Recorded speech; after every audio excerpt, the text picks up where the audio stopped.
नमस्कार दोस्तों, इतिहास के भाग 5 में आज हम चर्चा करेंगे हमारे एक समृद्धिशाली साम्राज्य गुप्त साम्राज्य की। आइए शुरू करते हैं। गुप्त साम्राज्य। गुप्त राजवंश की स्थापना एक शक्तिशाली राजा श्रीगुप्त ने की थी, लेकिन इसे वास्तविक शक्ति चंद्रगुप्त प्रथम के समय मिली।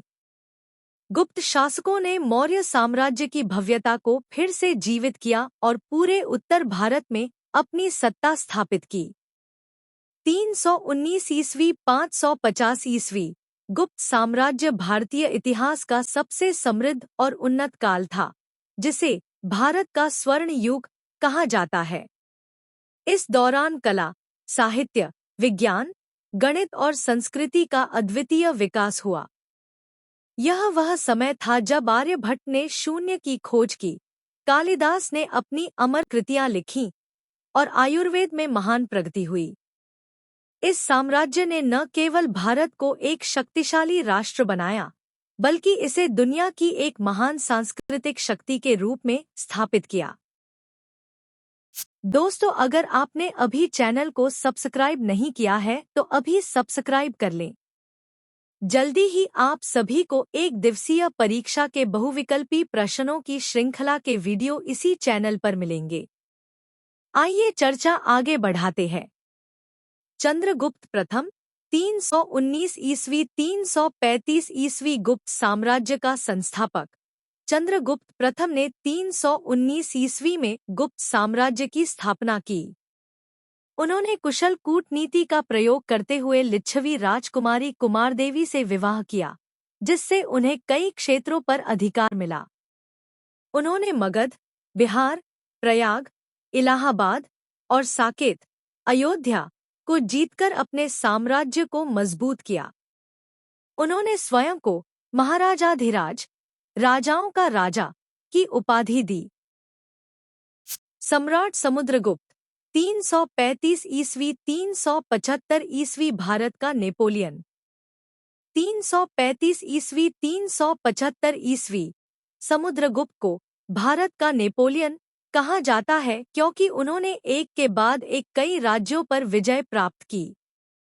उनकी प्रयाग प्रशस्ति, इलाहाबाद स्तंभ लेख, उनके महान सैन्य अभियानों का वर्णन करती है।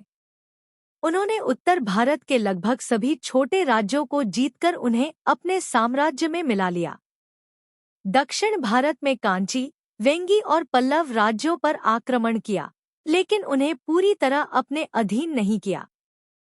समुद्रगुप्त न केवल एक महान योद्धा, बल्कि एक कुशल शासक और कवि भी थे।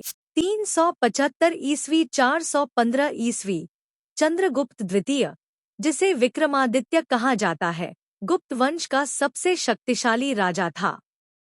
उन्होंने शक्तिशाली शक राजाओं सिंध, गुजरात, मालवा को हराकर पश्चिम भारत पर अधिकार कर लिया।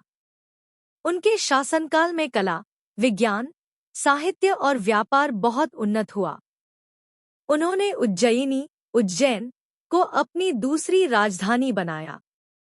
गुप्तकाल की महान उपलब्धियां 319 ईस्वी 550 ईस्वी साहित्य और शिक्षा। महान कवि कालिदास ने इस युग में अद्भुत साहित्य रचा, जैसे अभिज्ञान शाकुंतलम, मेघदूत। रघुवंश। इस काल में संस्कृत भाषा अपने शिखर पर थी। पाणिनि की व्याकरण परंपरा को और अधिक समृद्ध किया गया। महान गणितज्ञ आर्यभट्ट ने शून्य की खोज की और पाई का मान निकाला। उन्होंने गोल पृथ्वी और ग्रहों की गति का सिद्धांत दिया। वराहमिहिर ने खगोलशास्त्र में महत्वपूर्ण योगदान दिया। अजंता एलोरा की गुफाएं इसी काल में बनी, जिनमें भव्य बौद्ध चित्रकारियां हैं। मथुरा और सांची के बौद्ध स्तूपों का निर्माण हुआ।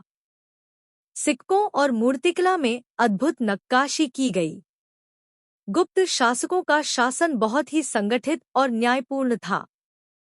भारत एक महान व्यापारिक केंद्र बन गया और रोम, चीन, दक्षिण पूर्व एशिया के साथ व्यापार बढ़ा। इस युग में सुनहरे सिक्के, गुप्त स्वर्ण मुद्राएं प्रचलित थीं। हूणों का आक्रमण और साम्राज्य की कमजोरी स्कंदगुप्त 455 ईस्वी 467 ईस्वी ने हुणों हंस के आक्रमण को रोका, लेकिन इससे साम्राज्य कमजोर हो गया।